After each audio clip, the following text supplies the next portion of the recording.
अस्सलाम वालेकुम। पिछली वीडियो में हमने डिस्कस किया था कि वूल फाइबर की केमिस्ट्री क्या होती है, यानी कि वूल फाइबर किस मटेरियल से बनता है। तो हमने डिस्कस किया था कि ये प्रोटीन्स होती हैं और प्रोटीन्स अल्फ़ा अमाइनो एसिड्स से मिलके बनती हैं। तो अल्फ़ा अमाइनो एसिड्स जब आपस में पॉलीमराइज़ होते हैं तो प्रोटीन की बैकबोन या पॉलीमर चेन्स बनती हैं। तो अब ये जो पॉलीमर चेन्स बनती हैं ये थ्री डायमेंशनल जो शेप लेती हैं, ये नेचुरली जो स्टेट लेती हैं उसको आप नेटिव स्टेट कहते हैं प्रोटीन्स की। और ये हमने पिछली वीडियो में भी यहाँ पे डिस्कस किया था कि जो कैराटीन है वो या अल्फ़ा नेटिव स्टेट लेगी या फिर बीटा नेटिव स्टेट लेगी।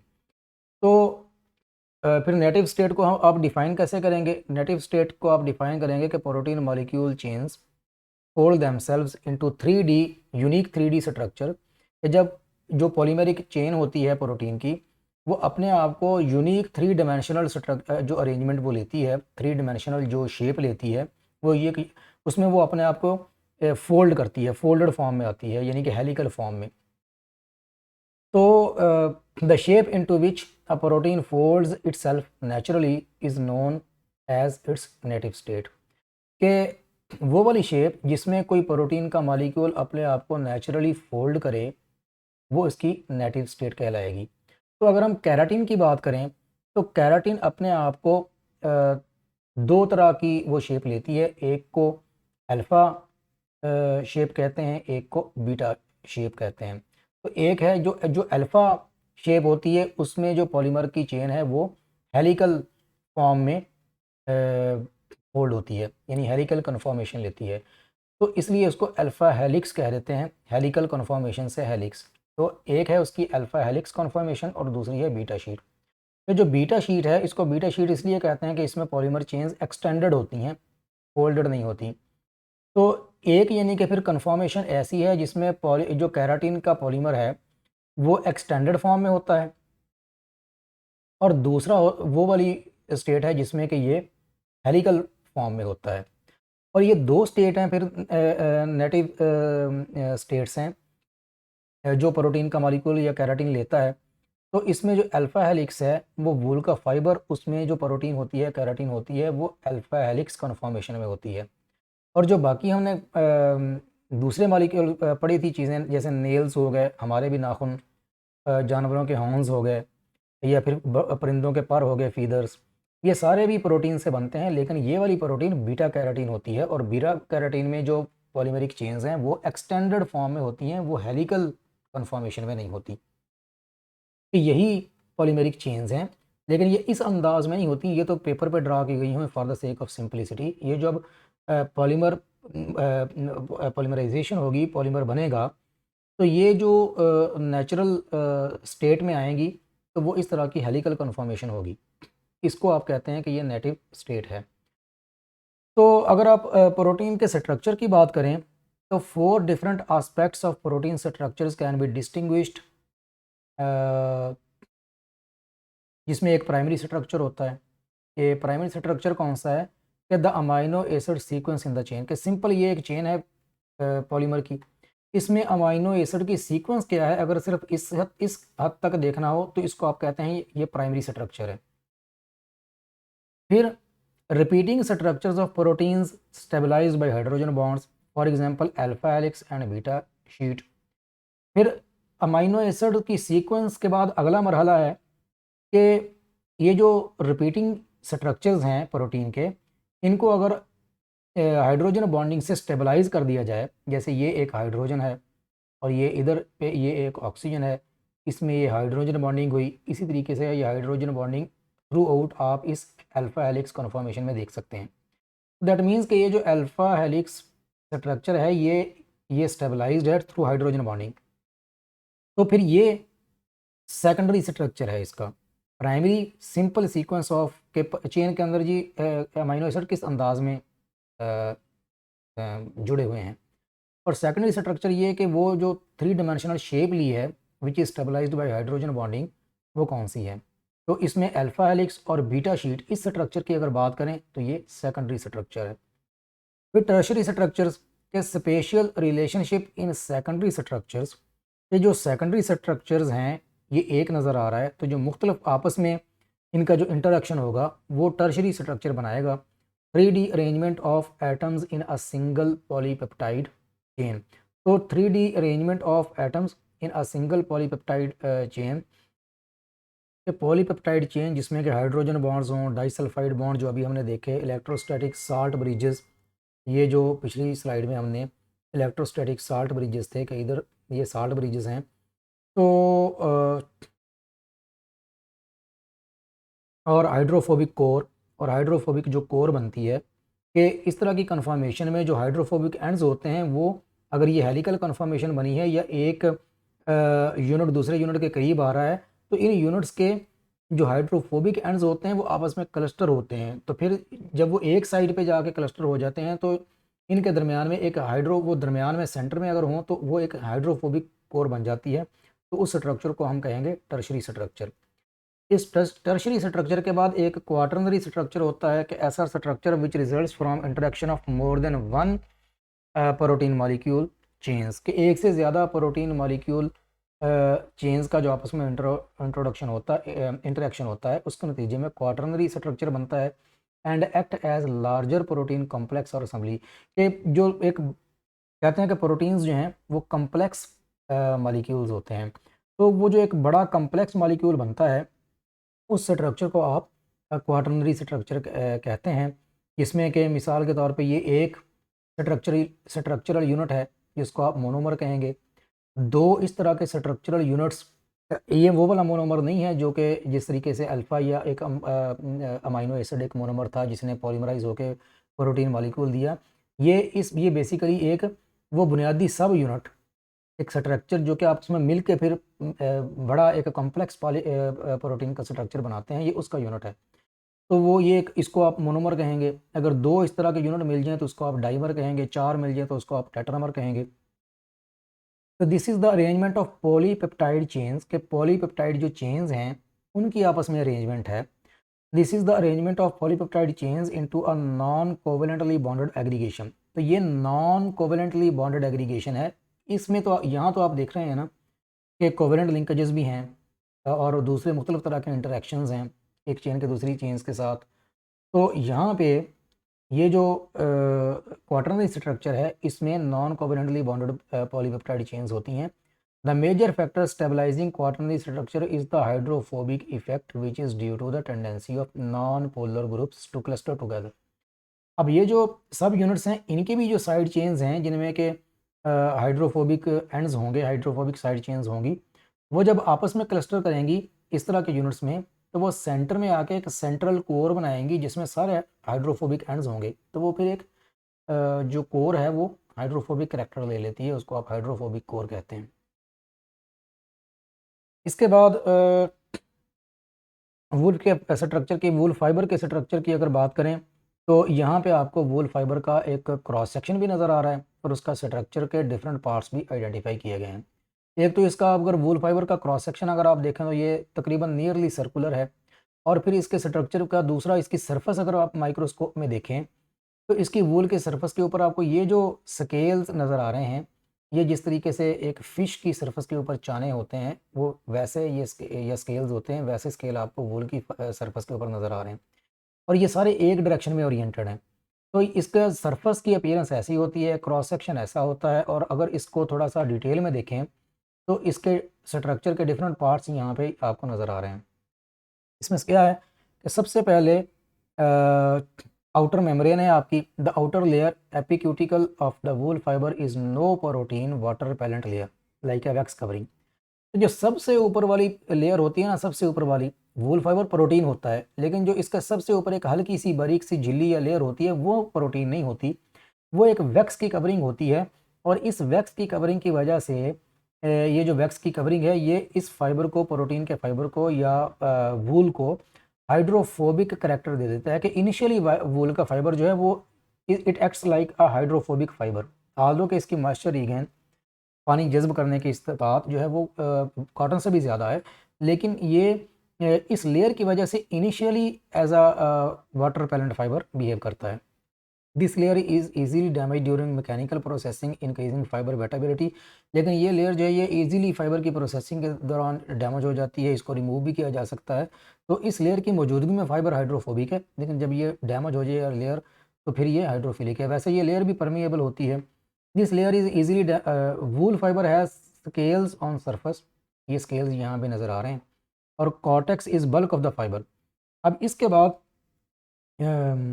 आउटर लेयर जो कि वैक्स टाइप होती है, फिर उसके अंदर क्यूटिकल जो कि बाहर की लेयर है। क्यूटिकल के अंदर ये यहाँ से ये इतना बड़ा जो पार्ट है, जो मेजर पार्ट है फाइबर का, इसको कॉर्टेक्स कहते हैं। तो फाइबर का जो मेजर पार्ट है वो है कॉर्टेक्स। और दरमियान में ये जो चैनल सा नज़र आ रहा है कैविटी, ये मेडुला। तो ये हॉलो कैविटी होती है। तो ये इसका स्ट्रक्चर है वूल के फाइबर का। और इसको फर्दर थोड़ा सा एनालाइज करें, इसको देखें तो ये एक स्कीम है जिसमें इसको बताने की दिखाया गया है कि सबसे ऊपर क्यूटिकल, उसके बाद ये जो अंदर कॉर्टेक्स है इसका, मुख्तलिफ पार्ट्स ज़्यादा डिटेल में इस इमेज में दिखाए गए हैं। तो ये जो कॉर्टेक्स है इसका, ये कॉर्टिकल सेल्स पे मुश्तमिल होता है। ये एक कॉर्टिकल सेल, ये दूसरा, तो ये इसमें कॉर्टिकल सेल्स अरेंज होते हैं। तो इसमें से अगर आप एक कॉर्टिकल, ये वूल का फाइबर है, इसका जो क्रॉस सेक्शन है उसमें कॉर्टिकल सेल्स हैं। कॉर्टिकल सेल्स में से एक कॉर्टिकल सेल को अगर आप उठाएं तो ये कॉर्टिकल सेल जो है ये आगे फर्दर फिब्रल्स के ऊपर, यानी छोटे छोटे फाइबर्स के ऊपर आप कह लें या फिलामेंट्स के ऊपर आप कह लें कि मुश्तमिल होता है। और इस एक कॉर्टिकल सेल में जो मुख्तलिफ फिब्रल्स हैं, उनमें से एक फिब्रल को अगर आप लें तो वो फिब्रल फिर आगे छोटे छोटे फिब्रल्स के ऊपर मुश्तमिल होता है। तो इसलिए आप इस फिब्रल को, जो कि ये वाला फिब्रल है, इसको आप मैक्रो फिब्रल कह देते हैं। और जो इसके अंदर और छोटा फिब्रल है उसको आप माइक्रो फिब्रल कह देते हैं। ये माइक्रो फिब्रल है, ये मैक्रो फिब्रल है। और ये मैक्रो फिब्रल जो हैं वो एक कॉर्टिकल सेल्स के अंदर बहुत सारे होते हैं। और कॉर्टिकल सेल्स जो है फाइबर के क्रॉस सेक्शन में काफ़ी ज़्यादा होते हैं। तो जो कॉर्टेक्स है वो कॉर्टिकल सेल्स पे मुश्तमिल है और ये आगे मैक्रो और माइक्रो फिब्रल पे मुश्तमिल है। अब जो माइक्रो फिब्रल है, ये आगे मेनली इसमें दो ये स्प्रिंग लाइक जो प्रोटीन के मेन मॉलिक्यूल्स हैं, अल्फा हेलिक्स जिसको आप कह लें, ये वाला जो हेलिक्स है, कि हमने कहा कि प्रोटीन का जो मॉलिक्यूल है या पॉलीमर चेन है ये हेलिकल कन्फॉर्मेशन लेती है। तो बेसिकली ये हेलिकल कन्फॉर्मेशन आपको यहाँ पे नज़र आ रही है कि पॉलीमेरिक चेन्स की जो हेलिकल कन्फॉर्मेशन है वो ये दो हेलिकल यूनिट्स हैं, एक ये वाला, एक ये वाला, एक राइट हैंडेड अल्फा हेलिक्स और एक लेफ्ट हैंडेड कॉइल्ड कॉइल रोप। तो ये दो अल्फा हेलिक्स हैं जिसमें बेसिकली प्रोटीन की जो पॉलीमर्स हैं वो हेलिकल कन्फॉर्मेशन में यहाँ पे एक स्प्रिंग लाइक कन्फॉर्मेशन में यहाँ पे नज़र आ रहे हैं। और ये दो यूनिट्स हैं, दो मिलके ये माइक्रोफिब्रल बनाते हैं। माइक्रोफिब्रल जब अरेंज होते हैं तो उससे एक मैक्रोफिब्रल बनता है। फिर बहुत सारे मैक्रोफिब्रल जब अरेंज होते हैं तो उससे एक कॉर्टिकल सेल बनता है। और मुख्तलिफ कॉर्टिकल सेल जो है वो वूल के क्रॉस सेक्शन में अरेंज होते हैं और जिससे मिलके वूल फाइबर बनता है। अब ये जो कॉर्टिकल सेल्स क्रॉस सेक्शन में अरेंज्ड हैं तो इनकी अरेंजमेंट में भी आपको दो तरह के रीजन नज़र आ रहे हैं, एक वाला, एक ये वाला, एक ये वाला। तो इसका मतलब है कि ये जो कॉर्टिकल सेल्स की अरेंजमेंट है, ये अरेंजमेंट में डिफरेंट है। यहाँ पे थोड़ी सी और तरह की नज़र आ रही है, थोड़ी कॉम्पैक्ट है, और यहाँ पे थोड़ी सी वाइडर है, या कहने कि थोड़ी सॉफ्ट है। तो इस बुनियाद पे इन दो रीजन्स को भी अलग-अलग आइडेंटिफाई किया जाता है। ये एक और स्ट्रक्चर दिखाया गया है जिसमें ये जो ये जो बिल्कुल छोटे-छोटे फिब्रिल्स होते हैं, जो माइक्रो फिब्रिल से भी आगे होते हैं, ये पीछे डिस्कस नहीं किए, लेकिन ये वो उनको प्रोटोफिब्रिल्स भी कहते हैं, जो कि केराटिन मालिक्यूल, ये केराटिन के मालिक्यूल्स हैं। और केराटिन मालिक्यूल ने वूल के अंदर अल्फा कन्फॉर्मेशन ली होती है, यानी कि हेलिकल कन्फॉर्मेशन। तो उससे मिलके प्रोटोफिब्रिल, प्रोटोफिब्रिल से माइक्रोफिब्रिल, माइक्रोफिब्रिल से मैक्रो, उससे कॉर्टिकल सेल। और कॉर्टिकल सेल फाइबर के क्रॉस सेक्शन में अरेंज हुए हुए हैं। ये अरेंजमेंट दो तरह की है, एक ये नज़र आ रही है। ये वाली जो अरेंजमेंट है वो पैराकॉर्टेक्स है, ये वाली ऑर्थोकॉर्टेक्स। तो keratin structure, sulphur poor is alpha keratin. तो अब यहाँ पे जो केराटिन है उसमें आपको जो सल्फर पुअर होगी वो अल्फा केराटिन होगी, हेलिकल कन्फॉर्मेशन वो ज़्यादातर लेगी। और ये ज़्यादातर वूल के फाइबर में होती है। और सल्फर रिच जो होती है वो बीटा कैरोटीन होती है। अच्छा, सल्फर रिच का मतलब क्या है कि वो नॉन हेलिकल कन्फॉर्मेशन लेगी। इन फीदर्स ऑफ बर्ड्स, यानी कि जो परिंदों के पर होते हैं उसमें जो कैराटिन होती है वो बीटा कन्फर्मेशन में होती है और वो बहुत ज़्यादा सल्फर रिच होती है। और इस सल्फर रिच होने की का मतलब क्या है? सल्फर रिच होने का मतलब ये है कि जितना ज़्यादा सल्फर होगा उतने ज़्यादा ये डाइसल्फाइड क्रॉस लिंक्स होंगे, ये कोवेलेंट बॉन्ड उतने ज़्यादा बनेंगे। जितने ज़्यादा ये बॉन्ड बनेंगे उतना ज़्यादा मॉलिक्यूल रिजिड होगा। तो ज़्यादा सल्फर रिच होने का मतलब ये है कि ज़्यादा डाइसल्फाइड लिंकेजेस हैं, ज़्यादा बॉन्ड है। ज़्यादा बॉन्ड होने का मतलब ये है कि स्ट्रक्चर जो है वो हेलिकल कन्फॉर्मेशन लेने की बजाय रिजिड हो गया, बीटा शीट फॉर्मेट में आ गया। जब स्ट्रक्चर बीटा शीट फॉर्मेट में आ गया तो स्ट्रक्चर रिजिड हो गया। तो इसलिए फिर ये जो सिस्टीन है can form disulphide bond with other cysteine. तो ये जो सिस्टीन है वो अदर सिस्टीन के साथ डाइसल्फाइड बॉन्ड बना सकती है। और मोर बॉन्ड्स मीन लेस इलास्टिसिटी। तो जितने ज़्यादा सिस्टीन के यूनिट्स बढ़ते जाएंगे उतना ज़्यादा सल्फर लिंकेज होगा, और जितना ज़्यादा सल्फर के डाइसल्फाइड बॉन्ड बनेंगे उतना ज़्यादा इलास्टिसिटी कम होगी, क्योंकि स्ट्रक्चर रिजिड होता जाएगा। और रिजिडिटी की वजह से, ज़्यादा बॉन्डेज की वजह से जो हेलिकल कन्फॉर्मेशन है वो मुमकिन नहीं रहेगी और वो बीटा कन्फॉर्मेशन में मॉलिक्यूल आ जाएगा। तो फिर बीटा जो मॉलिक्यूल है वो ज़्यादातर ये दूसरी प्रोटीन्स में होता है। अब ये जो वूल का फाइबर होता है इसको भी अगर आप स्ट्रेच करें तो इसकी जो हेलिकल कन्फॉर्मेशन है वो ख़त्म होती जाती है, हत्ता कि अगर ये बिल्कुल ख़त्म हो जाए तो फिर इसको आप बीटा शीट ही कहेंगे। तो इसमें जो कॉर्टेक्स है जो कि ये मेन पार्ट है वूल के फाइबर का, ये वाला, इसकी अगर आप बात करें तो ये लॉन्ग कॉर्टिकल सेल्स के ऊपर मुश्तमिल होता है, जैसा भी हमने डिस्कस किया ये कॉर्टिकल सेल्स हैं। तो cortical cells are composed of fibrils. तो ये जो कॉर्टिकल सेल्स हैं ये फिब्रल्स पे मुश्तमिल होते हैं।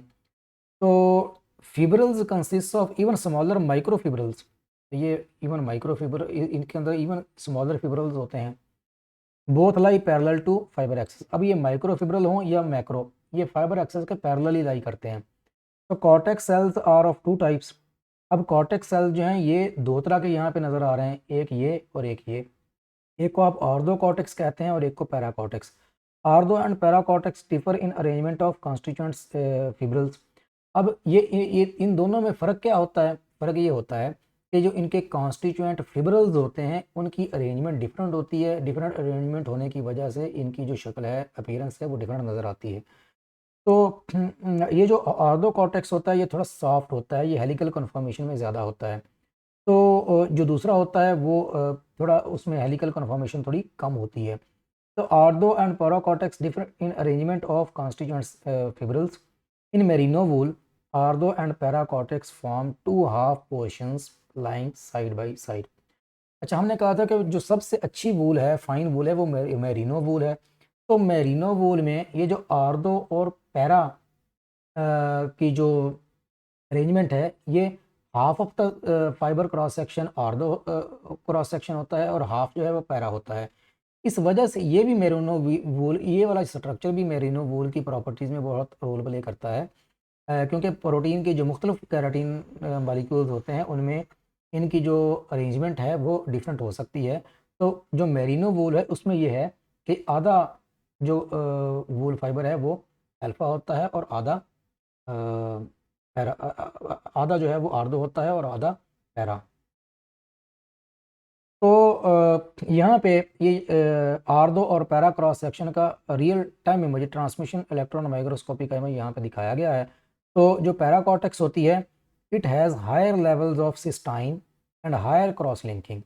ये पैरा कॉर्टेक्स में सिस्टाइन थोड़ी ज़्यादा होती है। ज़्यादा होने का मतलब ये है सल्फ़र ज़्यादा है। सल्फ़र के ज़्यादा होने का मतलब ये है कि सल्फ़र टू सल्फ़र बॉन्डिंग ज़्यादा होगी, क्रॉस लिंकिंग ज़्यादा होगी। And microfibrils are more align get more aligned than ortho cortex. तो इसमें जो पैरा रीजन होता है उसमें जो माइक्रोफिब्रल्स होते हैं वो ज़्यादा अलाइन हो जाते हैं, क्योंकि वो हेलिकल कन्फॉर्मेशन में नहीं आते, क्योंकि सल्फ़र ज़्यादा है जो को ज़्यादा लिंकेज की वजह से वो बीटा शीट की कन्फर्मेशन लेने की कोशिश करते हैं। तो जो आर्थो कॉर्टेक्स होता है वो लोअर लेवल ऑफ सिस्टाइन होता है। तो इस लोअर लेवल ऑफ सिस्टाइन की वजह से जो सल्फ़र बॉन्डिंग है वो थोड़ी कम होती है, तो वो हेलिकल कन्फॉर्मेशन में आता है। और हेलिकल कन्फॉर्मेशन के आने की वजह से ये जो आर्थो पार्ट होता है ये थोड़ा सॉफ्ट होता है, ये थोड़ा रिजिड होता है, ये थोड़ा सॉफ्ट होता है।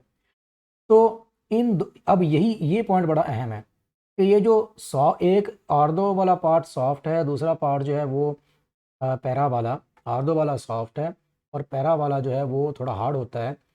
ये आप थोड़ा कंफर्म कर लीजिएगा कि ये जो यहाँ पे इमेज है इसमें मे बी ये वाला पार्ट आर्दो है और ये वाला पैरा है। तो आर्दो पार्ट जो है वो सॉफ्ट होता है और ये वाला पार्ट जो है वो रिजिड होता है। तो ये आपस में half of the fibre ortho, half of the fibre para, और ये चूँकि जब आपस में इस तरीके से लिंक होते हैं तो इनकी लिंकेज में जो सॉफ्ट पार्ट है उसकी स्वेलिंग या मॉइस्चर अब्जॉर्व करने के बाद स्वेलिंग का लेवल कुछ और होता है, इसका कुछ और होता है। तो इस डिफरेंट लेवल ऑफ स्वेलिंग की वजह से इस फाइबर में क्रीम आता है। यहाँ पे आप देख सकते हैं कि एक डार्क कलर है, एक लाइट कलर है। तो डार्क और लाइट कलर आपस में एक दूसरे के ऊपर ट्विस्ट हुए हुए हैं। अब इस तरह की कन्फर्मेशन में जब इनकी दोनों हाफ ऑफ द फाइबर की प्रॉपर्टीज़ कुछ और हैं, हाफ की कुछ और हैं, एक आर्दो कॉर्टेक्स है, एक पैरा कॉर्टेक्स है। आर्दो सॉफ्ट है, इसमें जो है वो सॉफ्ट होने का मतलब ये है वाटर एब्जॉर्बेंसी इस पार्ट में ज़्यादा होगी, इसकी स्वेलिंग किसी और लेवल की होगी। तो ये जब स्वेल होगा, ये नहीं होने की ये स्वेल ज़्यादा होने की कोशिश करेगा, ये कम, तो इसमें क्रीम पाएगा। ये जो क्रीम्प है ये फिर वूल की फाइबर को बहुत सारी प्रॉपर्टीज़ देता है, जो कि हम इस पूरी वूल फाइबर के डिस्कशन में वक्तन फ़वक्तन जहाँ पे पॉइंट आएगा वहाँ पे डिस्कस करेंगे। तो arrangement of cortical cells in crimped wool fibre, तो ये कॉर्टिकल सेल्स की अरेंजमेंट है क्रीम्प्ड वूल फाइबर के अंदर दिखाई गई है। Merino wool can have up to 100 crimps per inch. तो जो मेरिनो वूल है वो फाइनर भी है और उसके अंदर 100 क्रीम्प भी बहुत ज़्यादा होते हैं, 100 तक क्रीम पर इंच में हो सकते हैं। तो कोर्सर वूल जो है इसके बरक्स में जैसे जैसे वूल का फाइबर फाइनर की बजाय कोर्सर होता जाएगा तो ये क्रीम कम होते जाते हैं। तो ये हत्ता के 1 और 2 पर इंच भी हो सकते हैं ज़्यादा कोर्सर फाइबर में। तो जितने ज़्यादा क्रीम होंगे उतना ज़्यादा फाइबर अच्छा एक स्पिनिंग के लिए अच्छा होगा। तो फोल्डेड स्टेट ऑफ कैराटिन, यानी कि जो अल्फा फॉर्म होती है, alpha keratin molecule is considered to be the reason of unusual elasticity of wool fibre. अब वूल का जो फाइबर है ये अपनी इलास्टिसिटी की वजह से बड़ा मशहूर है। अब ये अगर इसकी इलास्टिसिटी की रीज़न देखी जाए तो वो रीज़न इसके स्ट्रक्चर में लाई करती है, और स्ट्रक्चर में ये जो हेलिकल कन्फर्मेशन है ये है इसकी इलास्टिसिटी की वजह। कि प्रोटीन की जो मॉलिक्यूल्स हैं वो हेलिकल कन्फर्मेशन में होते हैं। तो इस हेलिकल कन्फर्मेशन की वजह से जब फाइबर को दोनों एंड से पकड़ के स्ट्रेच किया जाए तो स्ट्रेचिंग के नतीजे में ये जो हेलिकल कन्फर्मेशन है ये स्ट्रेट होने की कोशिश करेगी और मॉलिक्यूल स्ट्रेट होगा, पॉलीमर चेन जो है वो स्ट्रेट होगी। जब ये स्ट्रेट होगी तो ये इलास्टिसिटी देगी, और बीटा कन्फर्मेशन जो है वो इलास्टिसिटी नहीं देती। और वो हम मुख्तलिफ जगहों पे पढ़ेंगे, जब सिल्क फाइबर पढ़ेंगे तो वहाँ भी देखेंगे कि वो बीटा चूँकि शीट होती है तो वहाँ पे ऑलरेडी मॉलिक्यूल एक्सटेंडेड या स्ट्रेच्ड होता है, तो वो इतना इलास्टिक नहीं होता। ये इसमें जो चेन्स की हेलिकल कन्फर्मेशन है ये इसको अनयूजुअल इलास्टिसिटी देती है, जो कि वूल का फाइबर बाकी फाइबर्स की निस्बत या बाकी हेयर फाइबर्स या प्रोटीन फाइबर्स की निस्बत जो है वो अनयूजुअली इलास्टिक होता है। तो when stretched molecules tend to uncoil and take the form of beta sheet. जब इनको आप अब जिसको आप स्ट्रेच करें तो ये अनकॉइल होता है, जो कॉइल्ड स्ट्रक्चर है, और ये बीटा शीट की कन्फर्मेशन भी ले लेता है। The crimps and scales on fibre make them adhere to each other and spinnable and make them spinnable. अब एक ये प्रॉपर्टी वूल फाइबर की कि इसके अंदर ये वाला जो क्रीम्प होता है, और ये क्रीम्प क्यों है, आर्दो और पैराकॉर्टेक्स के डिफरेंट होने की वजह से। तो ये क्रीम्प, और दूसरा scale on the surface of fibre, ये जो स्केल्स हैं ये स्केल फाइबर एक फाइबर की दूसरे फाइबर के साथ एडिशन बढ़ा देते हैं। और हमें धागा बनाते हुए जब हम मुख्तलिफ शॉर्ट फाइबर्स को स्पिन अपना ट्विस्ट करते हैं तो एक फाइबर दूसरे फाइबर के साथ उसकी अच्छी कोहिजन होनी चाहिए, ताकि फ्रिक्शन कम होने की वजह से अगर स्लिपज होगी तो फिर यान की स्ट्रेंथ कम होगी, कि थोड़ा सा स्ट्रेच करेंगे फाइबर टू फाइबर स्लिपज ज़्यादा होगी, एडियरेंस कम होगी, तो वो फाइबर की यान की स्ट्रेंथ कम आएगी। तो ये क्रीम्प और ये फूल की फाइबर के सरफेस के ऊपर स्केल्स, ये इसको बहुत ज़्यादा, ये इसकी स्पिनेबिलिटी को बढ़ाने में बहुत अहम रोल प्ले करते हैं। They also give wool textile a bulky structure. अब ये जो क्रीम्प है ये धागे को थोड़ा सा बल्की बना देता है, क्योंकि जब इस तरह का क्रीम्प फाइबर के अंदर मौजूद होगा तो वो धागे को थोड़ा सा बल्कि बल्कि मीन कि उसका वॉल्यूम ज़्यादा होगा, उसके अंदर एयर पॉकेट्स, एयर गैप्स ज़्यादा होंगे, क्योंकि क्रिम्प है। एक फाइबर जब दूसरे के साथ क्रिम्प होगा तो बहुत हाईली टाइटली अंदाज में पैक नहीं होगा, थोड़ा सा बल्कि और स्ट्रक्चर बनेगा। तो अब हमें पता है कि वूल का फाइबर जो है वो एक तो बजाते खुद उसकी हीट कंडक्टिविटी रिलेटिवली कम है, हीट कंडक्टिविटी इतनी ज़्यादा नहीं है, एक वो वजह, और दूसरी ये वजह कि ये थोड़ा सा बल्कियर होता है। बल्कियर मीन्स कि इसके अंदर एयर पॉकेट्स होती हैं, एयर गैप्स होते हैं। तो एक तो हीट कंडक्टिविटी कम है, दूसरा एयर इसके अंदर इंटरैप ज़्यादा हो जाती है बल्कियर स्ट्रक्चर होने की वजह से। तो एक वो इंसोलेशन, तो इन दो इंसोलेशंस की वजह से ये ज़्यादा, तो इस वजह से जो वूल से बने हुए प्रोडक्ट्स हैं, क्लोथिंग है, वो सर्दियों में या में ज़्यादा वार्मथ देते हैं।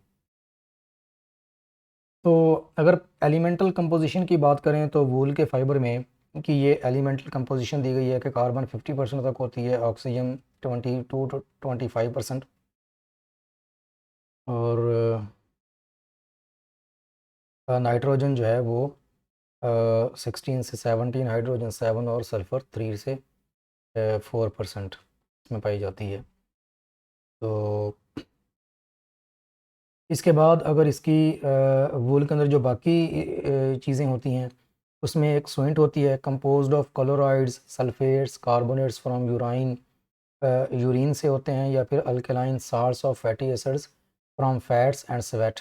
जो स्वेटिंग वगैरह शीप की होती है उससे जो साल्ट्स वगैरह निकलते हैं, it is soluble in water. ये सोइंट जो है, जो इन चीज़ों के ऊपर मुश्तमिल होती है, ये पानी में सॉल्युबल होती है, यानी कि पानी से इसको रिमूव किया जा सकता है। जो सोइंथिन होती है ये इनसॉल्युबल इन वाटर होती है, ये वाटर सॉल्युबल नहीं होती। Mainly lanolin which is a wax, ये वैक्स होती है, ग्रीज होती है, and used in cosmetics and pharmaceutical. तो ये जो ग्रीज होती है ये रिकवर करके इसको कॉस्मेटिक्स की प्रोडक्ट्स में यूज़ कर लिया जाता है। तो मुख्तलिफ जो ब्रीड्स हैं वूल की, मुख्तलिफ टाइप्स ऑफ वूल में grease and suint, sand and dirt, vegetable matter और वूल फाइबर जो है ये मुख्तलफ़ इसकी रेशो यहाँ पे दी गई है। यहाँ पे आप देख सकते हैं कि अच्छा खासा जो वेट है वो ग्रीस का होता है, 30 से 60% तक वो जो है वो फाइबर होता है। यानी अगर ग्रीस क्लीन कर दी जाए, ग्रीस से क्लीन कर दिया जाए तो वूल तकरीबन 50% तक कम हो जाती है इम्प्योरिटी से रिमूव करने के बाद। तो ये तो था वूल फाइबर का स्ट्रक्चर। इसके बाद नेक्स्ट हम वूल फाइबर का बिहेवियर और इसकी प्रॉपर्टीज़ को डिस्कस करेंगे, तो वो हम नेक्स्ट वीडियो में डिस्कस करेंगे।